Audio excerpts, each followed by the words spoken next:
আছে অশ্বিনী মণ্ডল, বেটা উপপ্রধান পেট্রোল পাম্পের মালিক।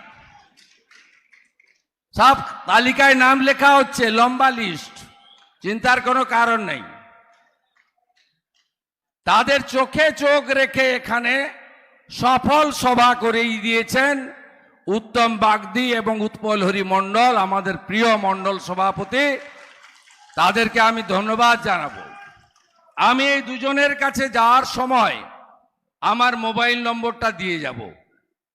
কালকে সন্ধ্যা 6টার পরে নুরুল অশ্বিনীদের যদি রাস্তায় দেখেন ধমকাতে, আমাকে শুধু ভাইরা মেসেজ করবেন, মোবাইল নম্বরে মেসেজ করবেন।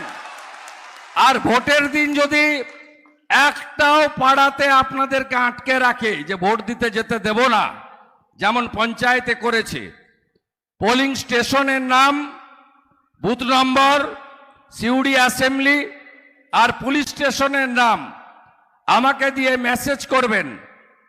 আমি আপনাকে কথা দিচ্ছি 15 মিনিটের মধ্যে সেন্ট্রাল প্যারামিলিটারি ফোর্সের ইন্ডিপেন্ডেন্ট কিউআরটি পাঠিয়ে এদের কি করে কোমর ভাঙতে হয় আমরা জানি। আমরা দিনহাটাতে উদয়ন গুহকে বাড়ি থেকে বেরোতে দিইনি ভোটের দিন। মালদা মুর্শিদাবাদের গুন্ডাদের বাড়ি থেকে বেরোতে দিইনি।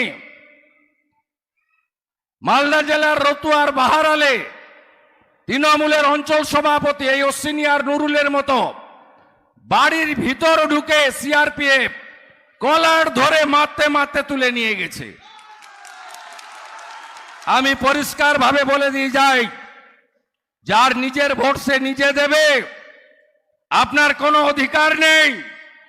মমতা পুলিশের কোনো রোল নেই এখানে, জেনে রাখুন, কোনো রোল নেই। সাহস নিয়ে ভোট করবেন মোদিজিকে প্রধানমন্ত্রী করার জন্য। দেবতনু ভট্টাচার্যকে আপনারা 1 নম্বর বোতাম টিপে পদ্ম ফুলে ভোট দেবেন। শুনে রাখুন, আজকেই সুপ্রিম কোর্টে হাইকোর্টের লয়ার প্রতাপ দের বিরুদ্ধে মিথ্যা মামলা করেছিল কলকাতা পুলিশ, সুপ্রিম কোর্ট খারিজ করেছে।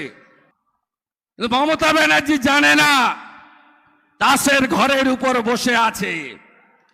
মমতা ব্যানার্জির লোকেরা আমাকে প্রথম খবর দেয়, আমি সাথে সাথেই আমাদের কাজের জেনারেল সেক্রেটারি ভাই জগন্নাথ চট্টোপাধ্যায়কে বলি যে আপনি ব্যবস্থা নিন।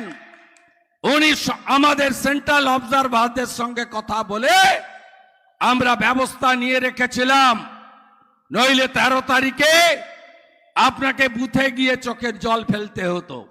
আপনার প্রিয় প্রতীক পদ্ম ফুল পেতেন না। এরা ভেবেছিল বীরভূম জেলায় ভারতীয় জনতা পার্টিকে এইভাবে পিছনের দরজা দিয়ে হারিয়ে দিবে। না বন্ধু, পারবে না।